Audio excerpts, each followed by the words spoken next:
क्या चल क्या रहा है आजकल? हाँ, ये रोहित को बताएं क्या चल रहा है? वो हमें डांट नहीं रहे थे, बल्कि हमें ब्लैकमेल करना चाहते थे। पापा जी वो हम पापा जी वो जूम करें? पापा जी वो हम अरे डरो मत, नहीं बताएंगे। लेकिन फिर तुम्हें भी हमारे साथ। पापा जी ज्यादा ताव मत दिखा, वरना सारे फोटो भेज देंगे रोहित को।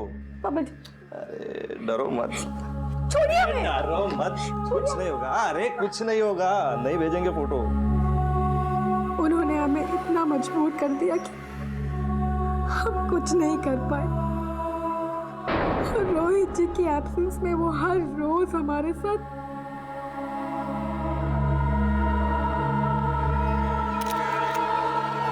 और इतना ही नहीं, वो जबरदस्ती हमारी फोटो भी लेते। रोहित इंपॉर्टेंट था, ये बात तुम्हारे ससुर सरपंच जानते थे? उन्होंने तो अपनी गंदी नीयत के चलते किसी को नहीं बताया, लेकिन रोहित जी ने कभी हमसे कोई सवाल नहीं किया। लेकिन रोहित तो उस क्लिनिक में शादी के बाद भी अपना इलाज करवा रहा था। रोहित जी जानते थे कि वो बच्चा पैदा नहीं कर सकते। हमसे अपसेट भी थे, पर उन्हें अपनी कमी पर खुद भी शर्मिंदगी थी।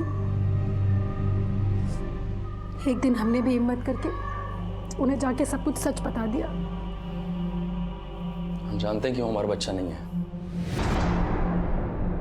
लेकिन हमें अच्छा लगा कि तूने खुद हमें सच बता दिया। पर हम आपसे कुछ और बात भी करना चाहते हैं, आपके पापा के बारे में। हम ये भी जानते हैं। क्या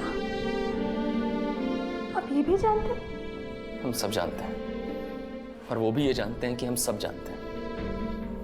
सिर्फ तुम्हें नहीं, हमें भी नीचा दिखाते हैं। और हमने फैसला कर लिया कि हम इस घर में और नहीं रुकेंगे। हम रोहित जी के साथ नई जिंदगी बिताना चाहते थे, और इसलिए हमने साकेत को भी जाके बोल दिया। सविता मेरी बात हमने कहा ना साकेत, हम रोहित जी को अब और धोखा नहीं दे सकते। आज के बाद हमसे मिलने की या हमें ब्लैकमेल करने की कोशिश मत करना। सविता, सर हमने उसकी फीलिंग्स की कदर की, अब फिर दोबारा हम उससे कभी नहीं। सर साकेत को तो हमने अलविदा कह दिया, पर जब रोहित जी के पापा को पता चला कि रोहित जी हमारे साथ कहीं और रहने की सोच रहे हैं। ये क्या मजाक है रोहित? मकान बदलने की क्या जरूरत है? फैसला हो चुका बाबूजी, अब इस पर कोई बहस नहीं होगी। रोहित जी नाश्ता नहीं किए, कम से कम टिफिन तो लेते जाइए। समझ लो उपवास रख लिया हम आज। पर इससे पहले कि हमारी जिंदगी सुधरती, रोहित जी चले गए। सर हमको तो लगता है रोहित जी के पापा ही मारे रोहित जी को, राक्षस से मारे। बॉबी को भी वही मारे। बॉबी को?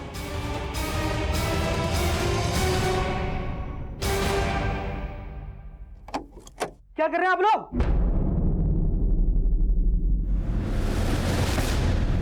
बड़ा पार्ट। हाँ ठीक है ना शुक्ला जी, बात करते हैं बाद में। शुक्ला जी हम बाद में फोन करते हैं आपको। लेके जाओ इसे। अरे सर, चल। अरे सर हमने क्या किया? लेकिन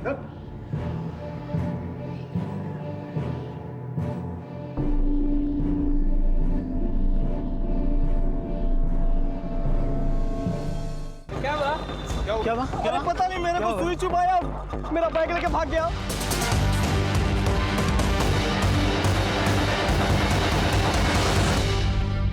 साल 2015 की शुरुआत में यूपी के भीड़ भरे बाजारों में लूट की कुछ ऐसी वारदातें हुई जिनकी मोडस ऑपरेंडी में हथियार था इंजेक्शन। एक के बाद एक होते इन हादसों से उन खौफजदा लुटेरों का नामकरण हुआ इंजेक्शन गैंग। इस केस में विक्टिम ऐसी आपबीती से गुजर रहा था कि उसे भनक तक नहीं हुई कि कोई पीठ पीछे ऐसे मुखौटे में था जिसकी तलाश में पुलिस वालों की नींदें भी उड़ने वाली थी।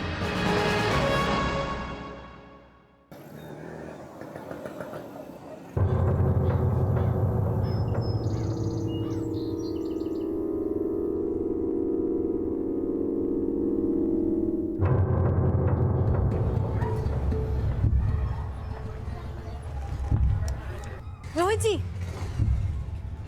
नाश्ता नहीं किए, कम से कम टिफिन तो लेते जाइए। समझ लो उपवास रख लिया हम आज। निर्वंश हो जा सरपंच, तू निर्वंश हो जा, निर्वंश हो जा तू, निर्वंश हो जा सरपंच, तू निर्वंश हो जा, निर्वंश हो जा। बहू कितनी बार बोले हम, रिंकू को बाहर मत लेके आया करो, अंदर लेके जाओ। सरपंच तू निर्वंश हो जा, निर्वंश हो जा सरपंच, तू निर्वंश हो जा, निर्वंश हो जा सरपंच, तू निर्वंश हो जा, निर्वंश हो जा सरपंच।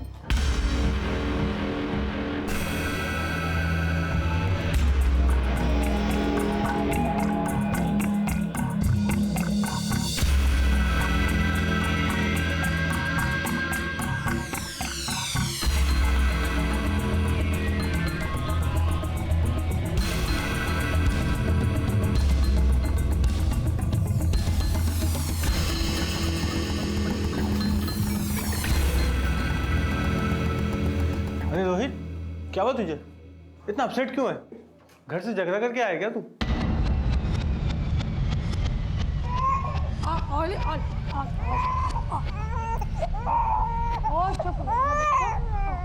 मम्मा आ गए, मम्मा आ गए, मम्मा आ गए, पापा भी आने वाले, पापा आने वाले।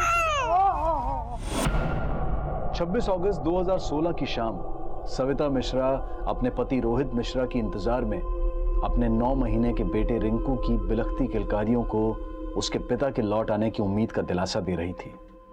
वहीं रोहित मिश्रा दिन भर की थकान और अपने जीवन के कुछ अस्पष्ट तनावों से जूझता हुआ अपने घर लौटने ही वाला था कि कुछ ऐसा हुआ जिसकी उसने कल्पना भी नहीं की थी।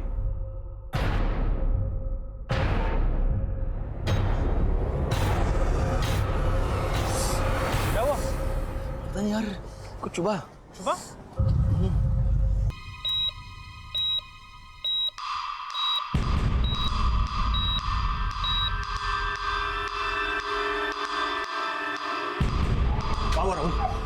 होश आया? नर्स डॉक्टर मुखर्जी को बुलाओ, उनसे कहो इमरजेंसी है, और तुम जाके पुलिस को इन्फॉर्म करो। कैसे?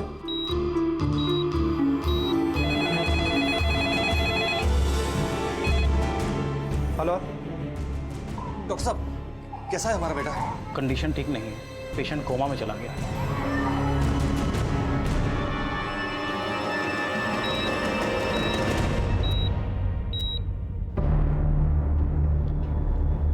सर, पेशेंट के गले में सिरिंज के जरिए पॉइजन इंजेक्ट किया गया है।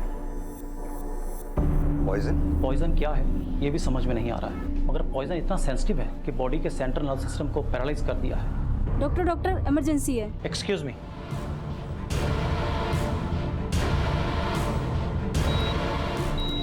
सिस्टर, इंजेक्शन रेडी करो।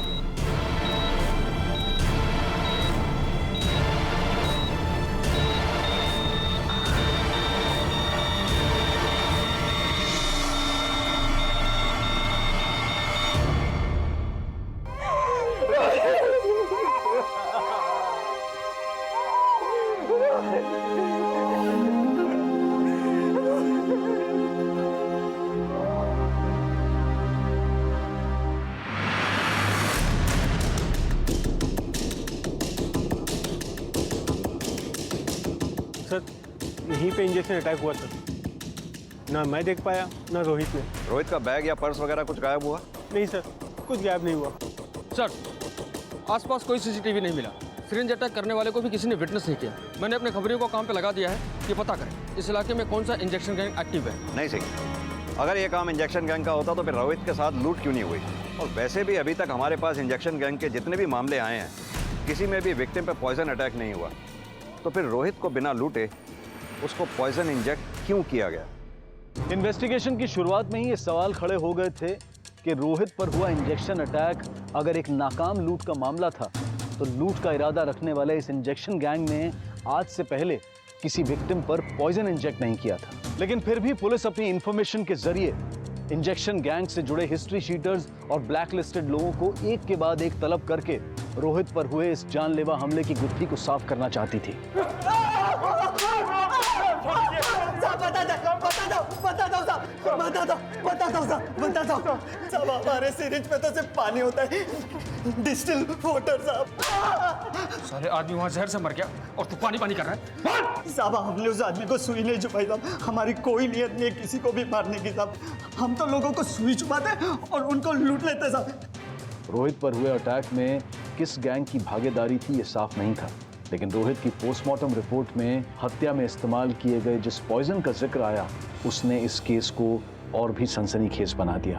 पोस्टमार्टम रिपोर्ट के मुताबिक रोहित के ब्लड में कोबरा का जहर मिला, लेकिन कोबरा के जहर के साथ मिडाजोलम और फुटपिन नाम के केमिकल लिक्विड मिक्स किए गए, जिसकी वजह से बॉडी पैरालाइज हो गई और इनिशियल स्टेज पे पॉइजन के सिम्टम्स नहीं दिखे। यानी किसी ने पर्पसली ऐसा पॉइजन बनाया जिससे कि बचने की कोई गुंजाइश ही ना हो। पता लगाओ रोहित की लाइफ में कौन ऐसा है जिसका मोटिव रोहित को मारने का हो सकता है। चल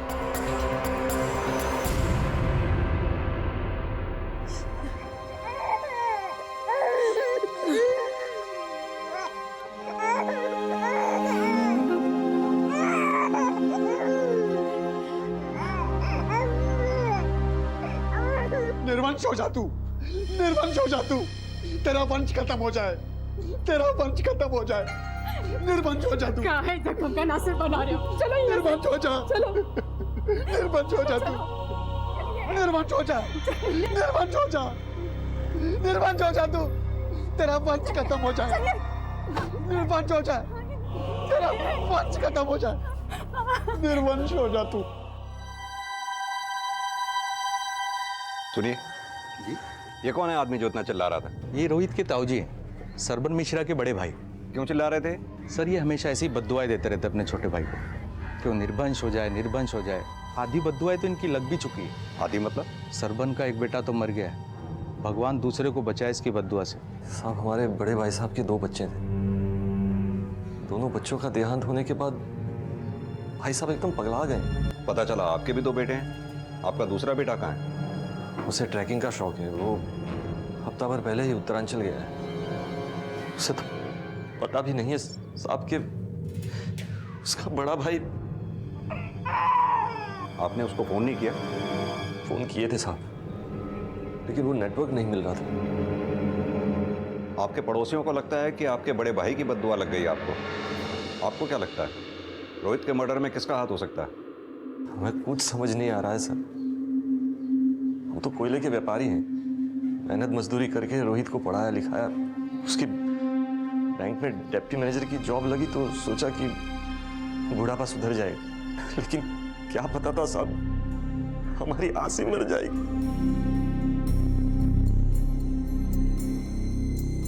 सविता जी आपको किसी पे कोई शक?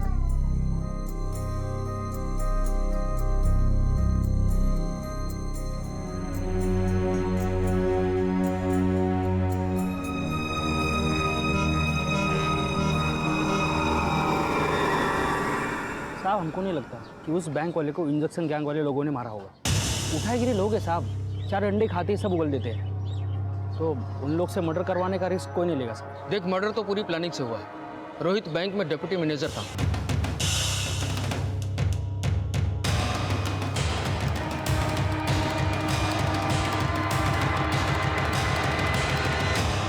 सुनिए साहब जो कुछ बोलना है हमें बोलिए, इन्हें कुछ मत बोलिए।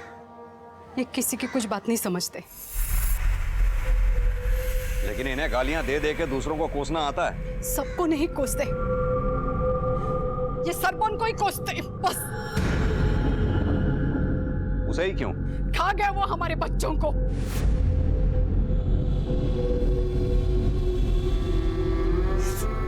साहब 20 साल पहले की बात है, जब हम गांव में थे, हमारे बच्चे उस सरपंच के आंखों के सामने खेल रहे थे और खेलते खेलते पैर फिसलकर तालाब में गिर गए और एक कमीना सरपंच खड़े खड़े देखता रहा। तैराक है वो, फिर भी जानबूझकर उसने नहीं बचाया ताकि हम दोनों के गुजरते ही सब कुछ उसका हो जाए। यही बात से इनका दिमाग हट गया और गांव की जमीन जायदाद सब कुछ बेचकर हम शहर चले आए, तो ये मरतूत ये भी पीछे पीछे चला आया। आपके पति कुछ काम काज भी करते हैं या सिर्फ अपने भाई को ही कोसते रहते हैं? साहब, घर के पीछे 2 दुकानें हैं, उसका किराया आ जाता है, बस हमारी जिंदगी चलती रहती है। पर अब कुछ नहीं रहा, अब मौत का इंतजार है। साहब, इनको चीनी का बीमारी है, वो इंश्योरेंस का इंजेक्शन लगाते हैं।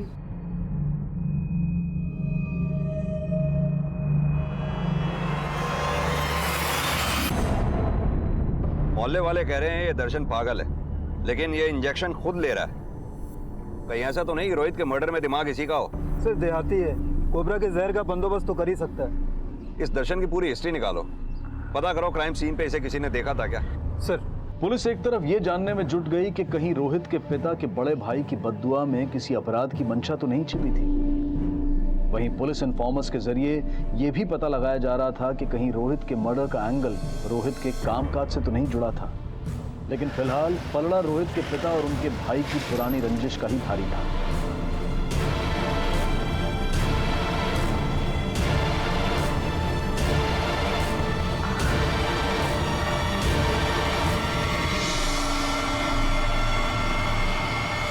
जिस शाम रोहित का मर्डर हुआ, तुम भी उसी मार्केट में थे, क्या करने गए थे वहां? साहब, रसोई का सामान खत्म हुआ था, वही लाने गए थे। चाहे तो आप उससे पूछ लीजिए, सामान की रसीद भी है। रसीद कटा के रखने से हम तुम्हारी बात को सच मान लेंगे? साहब, इन्हें अगर कुछ करना होता ना तो 20 साल थोड़ी इंतजार करते।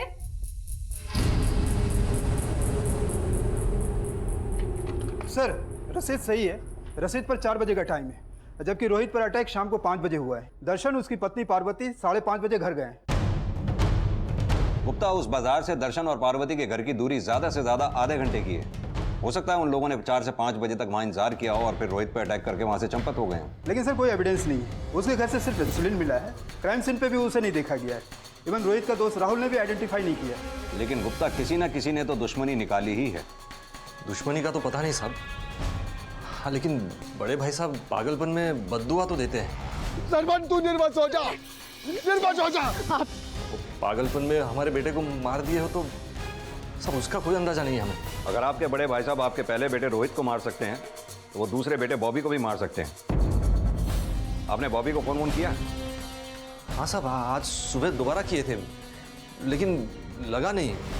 एक काम कीजिए, हमें बॉबी का फोटो और फोन नंबर दीजिए। अभी लाते हैं।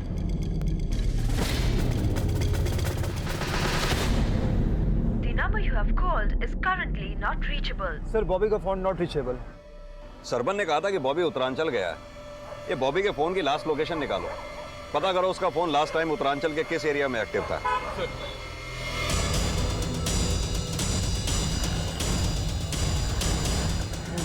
साहब, रोहित का कोई भी बैंक वाला ऐसा नहीं है जिसने रोहित से दुश्मनी निकाला हो। लेकिन 6 महीने पहले था, रोहित ने उसके साथ अपने साले को भी अंदर करवाया था। साला? साला कौन है? रोहित की बीवी ना सविता, उसका छोटा भाई है रघु दुबे। साहब, वो बैंक वाला अभी तक जेल में सड़ रहा है, लेकिन ये 15 दिन पहले बाहर आया है। सुनने में आया कि 1 नंबर का गंजड़ी साहब, सुई से ड्रग लेता है साहब। क्या पता वही सुई चुभा दिया होगा जीजा को।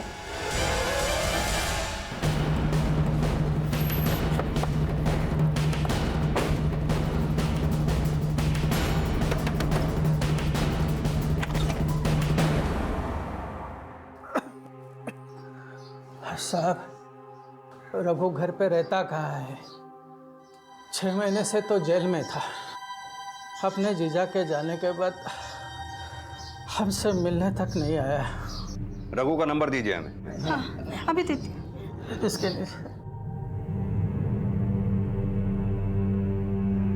आप जिस नंबर को डायल कर रहे हैं वो इस समय स्विच्ड ऑफ है। सर, फोन बंद आ रहा है। हाँ सर, रघु को नशे की आदत थी, पर हमको उससे मिले अरसा हो गया सर। वो इस वक्त कहाँ होगा हमको कुछ नहीं पता है। रघु को उसके जीजा ने ही जेल करवाई थी, ये तो पता ही होगा आपको। हाँ सर, बात ये था कि रघु अपना टैक्सी डालना चाहता था और उसी चक्कर में रोहित जी से वो उनके बैंक से लोन निकलवाने के लिए कहता रहता था। रघु, मैंने तेरा सिबिल रिकॉर्ड चेक करा है, नेगेटिव है, तुम्हें लोन नहीं मिल सकता। जीजू, आपके होते हुए हमको लोन ना मिले, ऐसा कभी हो सकता है? जीजू को चक्कर चला दिए ना, हमको बहुत जरूरत है, आप कर सकते हो। आप रघु, रूल्स होते हैं और मैं रूल्स नहीं तोड़ सकता। और जीजू आप तो उसके बाद रघु ने क्या कांड किया हमको कुछ नहीं पता है। सर, रघु तब के स्क्रूटनी ऑफिसर प्रकाश पांडे को रिश्वत देकर लोन क्लियर करवाना चाहता था। इस बात का पता रोहित को चल गया। कल तक पे ऑर्डर बन जाएगा, परसों तक तुम्हारे घर पहुंच जाएगा। आज रात को मेरी पेशगी दे देना, वरना लोन अटका रहेगा। लो, पे ऑर्डर लाओ, अभी कैश करवा देता हूँ। क्या जीजू, छोड़ो ना, रहने दो। प्रकाश बाबू करवा दिए, आप नहीं करवा पाए तो बस इतनी सी बात है। और रूल तोड़ा है ना आपने, दोनों को जेल की हवा खिलवाऊंगा। ये तुमने ठीक नहीं किया रोहित मिश्रा, बहुत बदसाह हो तुम। देख रही हैं हम तुम्हें। रोहित की हत्या में पुलिस अब तक रोहित के पिता और उसके पिता के बड़े भाई की रंजिश को उसकी हत्या की वजह मान रही थी, लेकिन इस बात की भी संभावनाएं खड़ी हुई कि कहीं रोहित की हत्या में रोहित के साले रघु दुबे का तो हाथ नहीं है। और जल्द ही ये संभावनाएं रोहित के भाई बॉबी के उत्तरांचल में होने के रहस्य को इस अपराध से जोड़ने वाली थी। बस देर थी रघु दुबे के मिलने की, और जल्द ही पुलिस ने पता लगाया कि जेल से छूटने के बाद आजकल रघु दुबे कहां था।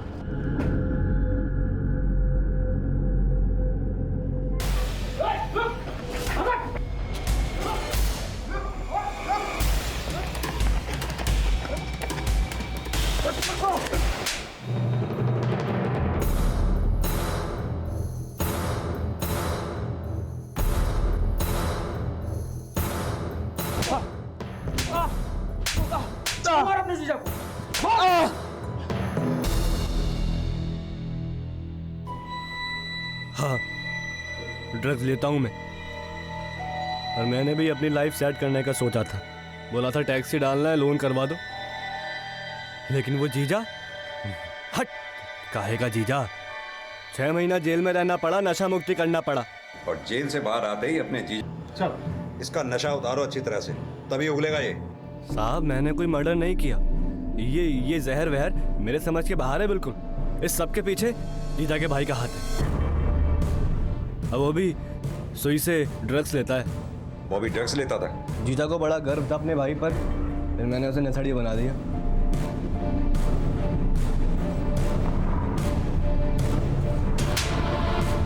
क्या ये क्या कर रहा है? तुमने लगाई ना मेरे भाई को? जीजा मुझ पर चिल्लाया, लेकिन नशे ने बॉबी की बुद्धि फेर दी। भाई भाई का दुश्मन बन गया। समझता क्या अपने आप को? मैनेजर होगा अपने बैंक का, हम पे मैनेजर दिखाए तो बाहर दूंगा उसको। सर, बॉबी का फोन रोहित की हत्या के 2 दिन पहले से बंद है। लास्ट लोकेशन भी उसके घर के एरिया की ही थी। तो बॉबी के फादर ने हमसे ये क्यों कहा कि बॉबी उत्तरांचल गया था? उसे ट्रैकिंग का शौक है, वो हफ्ता भर पहले ही उत्तरांचल गया है। हाँ बोल साहब, एक इंपॉर्टेंट खबर मिली है। सब बॉबी तो हमको यही बोल के गया था कि उत्तरांचल जा रहा है ट्रैकिंग के लिए। बॉबी का फोन पिछले 1 हफ्ते से बंद है और आप कह रहे हैं वो उत्तरांचल में है। कहीं ऐसा तो नहीं कि बॉबी ने ही रोहित को मारा हो और आप बचा रहे हैं उसे? ये क्या बोल रहे हैं सर? बॉबी अपने भाई को मार ही नहीं सकता सर। क्यों सविता जी, आपको भी यही लगता है? जी, रोहित जी को कोई और मारा है। बॉबी ड्रग्स लेता था, ये बात जानते हैं आप लोग? हाँ साहब, इसका भाई रघु है ना, उसी की संगत में भटक गया था वो। लेकिन साहब, हम संभाल लिया था उसको। अगर आपने बॉबी को संभाल लिया था तो फिर रोहित आपको छोड़कर क्यों जाना चाहता था?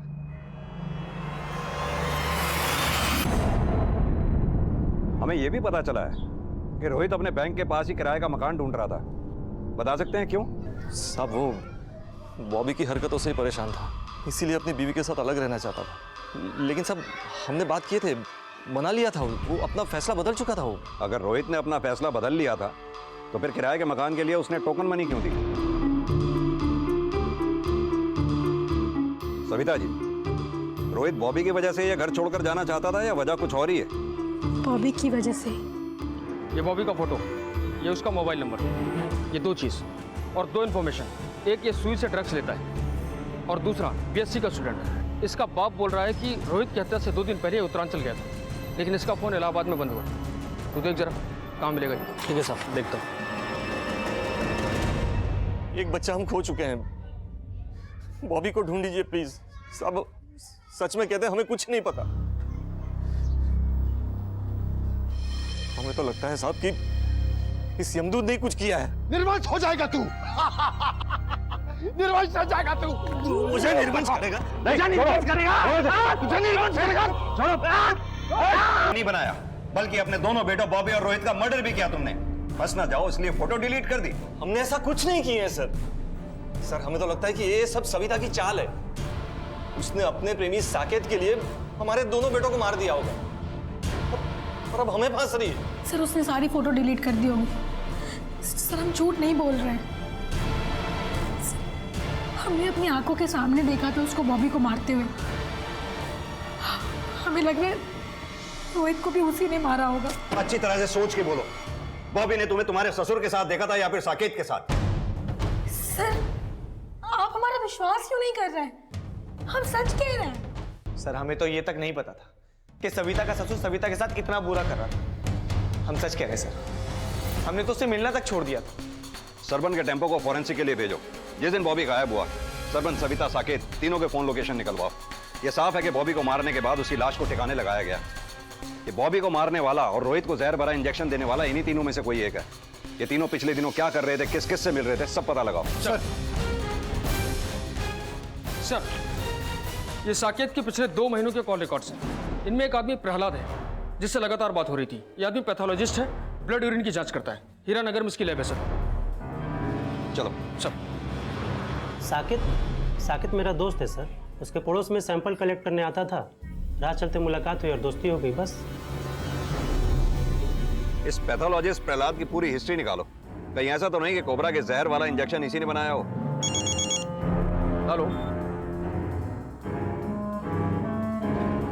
ठीक है, थाने में मिलते हैं। सर बॉबी का फोन बंद होने के बाद सरबन टेम्पो के साथ रामनगर सिग्नल क्रॉस करते हुए एक सीसीटीवी कैमरे में कैप्चर हुआ है।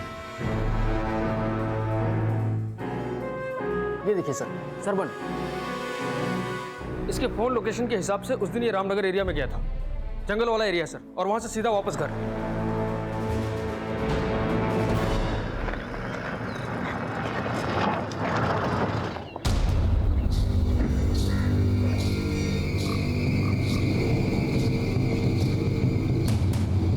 सर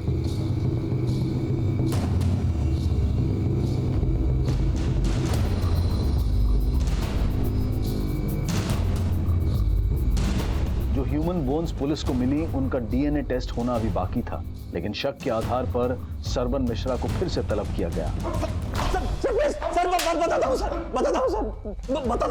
बता दो।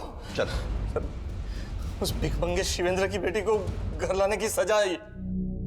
पिछले महीने का भाड़ा लाया हूं तुम्हारा। पता चला तबीयत ठीक नहीं है तुम्हारी। क्या हुआ है?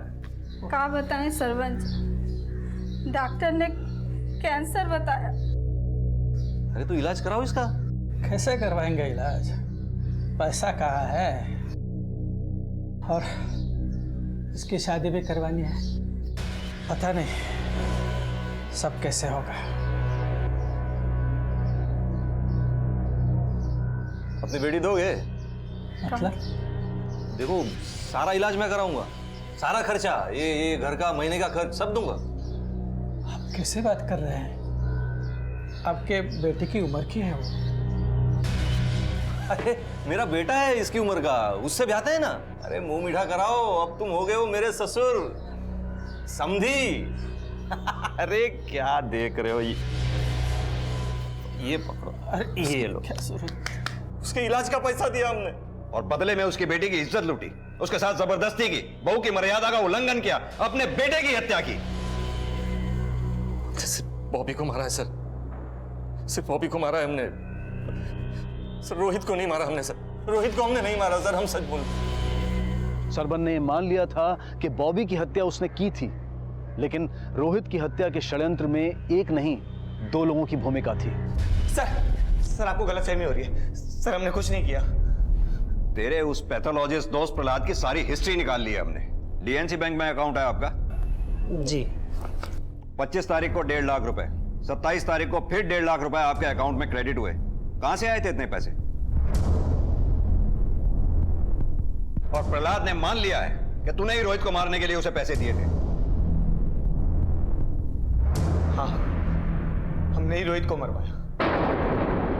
हमें लगा कि रोहित को अगर रास्ते से हटा देंगे तो सविता को हम तक आने में कोई दिक्कत नहीं होगी। हमारी शादी वहां हुई जहां प्यार नहीं था, और जहां प्यार था वो हमें मिली नहीं। सविता को मिलने के लिए हमने ब्लैकमेल किया, जबरदस्ती की।